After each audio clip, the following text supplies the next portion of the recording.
What it do? Yo man, listen. Today, I'm gonna be revealing Xybia, the first Gene Stealer cult character coming to Tacticus. I am a little sick, so bear with me. With that being said, let's get right into it. So, Xybia is the first Gene Stealer cult character coming to Tacticus. With her, she brings a new trait. I will start with the traits first because this is a little interesting. So, she has the new and unique ambush trait. The first time this unit is defeated, it leaves behind a decoy. And at the beginning of their next turn, if there's still a friendly decoy on the battlefield, it is resurrected with full health on a random friendly decoy and can immediately take a turn. Characters resurrect before non-characters. There's a lot to take in, so let's break it into parts. If she's defeated, she leaves behind a decoy.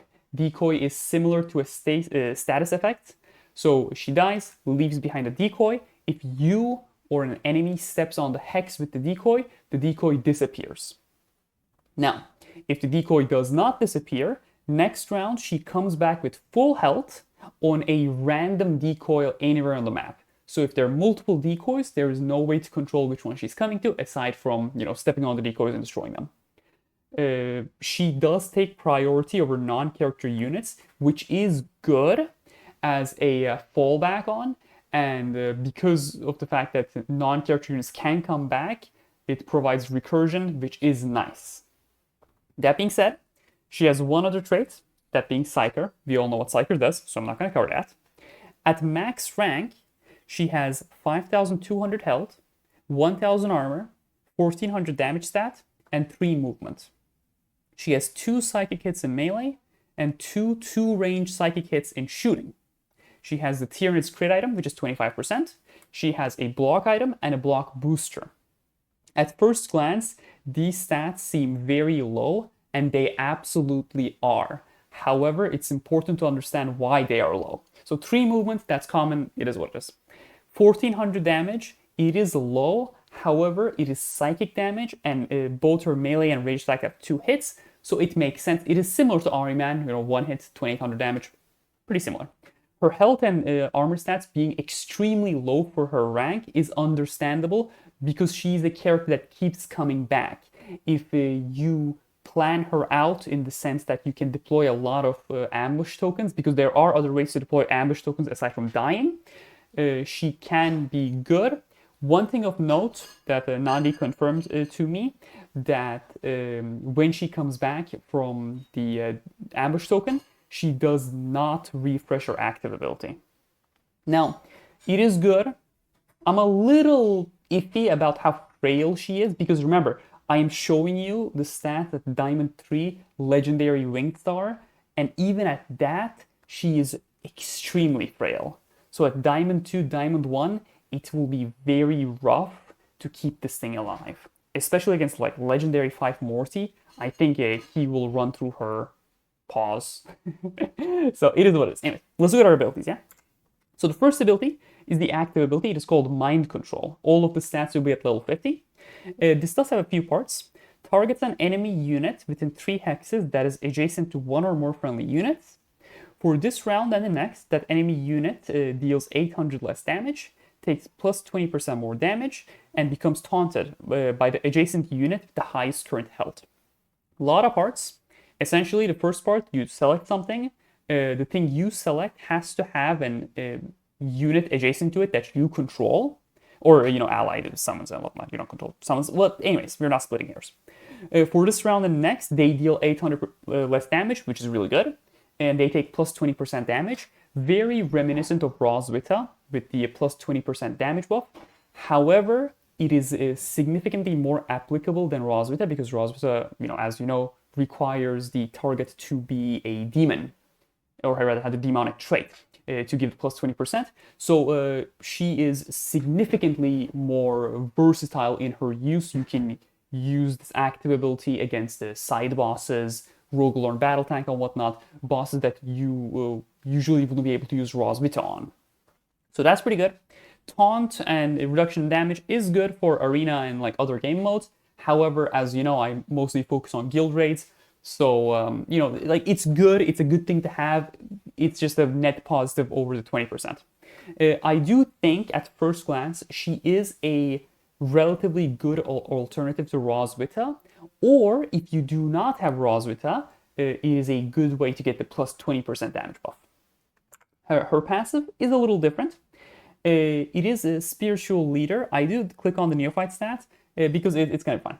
After moving, places a decoy on an empty adjacent hex.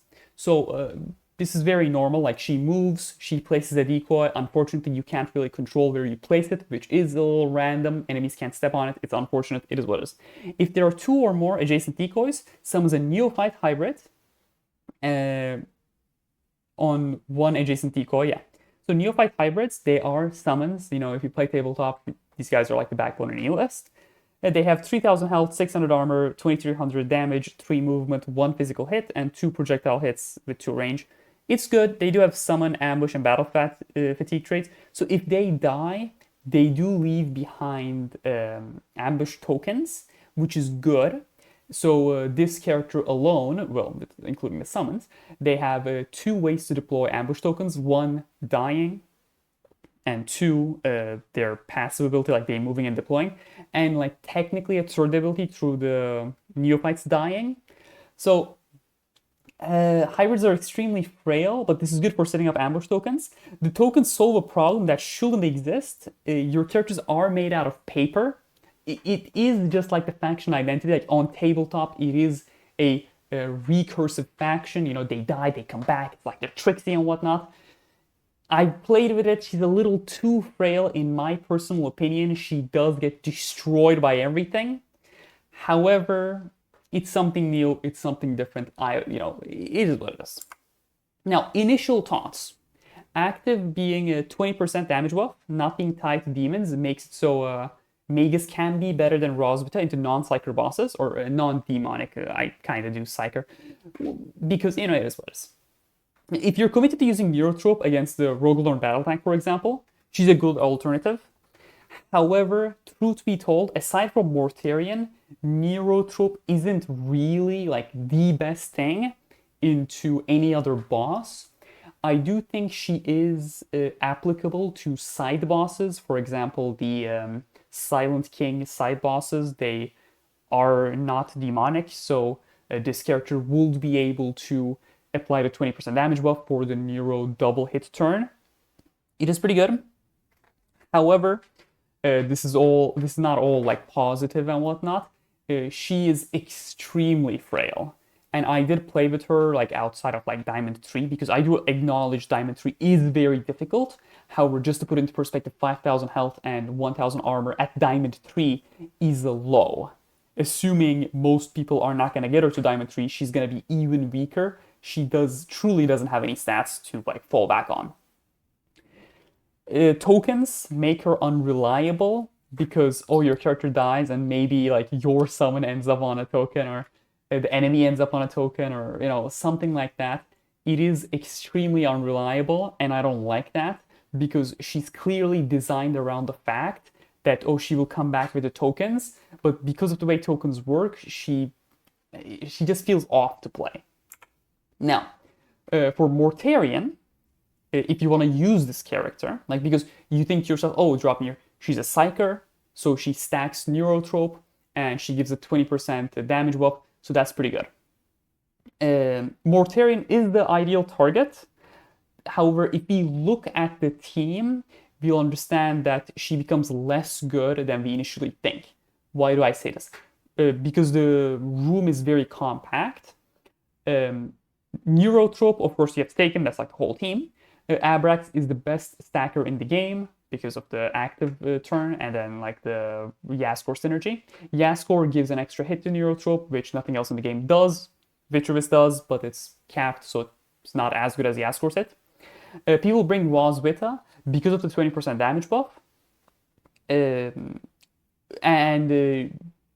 Your initial thought might be that, Magus contests the spot of Roswitha on the team.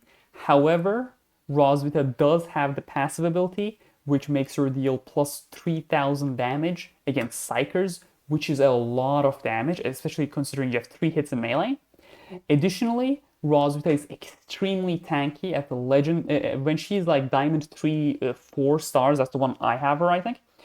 She can tank Mortarian's melee thing like 2 times, and that does come up for blocking Mortarian's movement. This is just simply something the Magus cannot do. Ahriman is probably what I will change. However, it's like, is it really worth it, the 20% and stacking? Because remember, Ahriman does slap really hard. Technically, Xybia does add like slightly more damage. I've done like, I haven't done extensive testing, but I've done a little bit of testing. And Xybia does tend to edge out Ahriman. Hold, wait, sorry. Wow, wow, guys, look at this. Thick Drapnir is pretty zesty. Everyone knows. I can't do the voice, I'm sorry, it's so bad. No, but what I'm getting at is she is technically like slightly marginally better. However, because of how weak she is, because of how like the summons like move around and give Mortarians more summons, I personally am not going to be leveling up this character, despite me, loving Neurotrope and wanting him to be the best character in the game. Now, my verdict is that this character appears to be a side grade or a slight upgrade to Roswitha.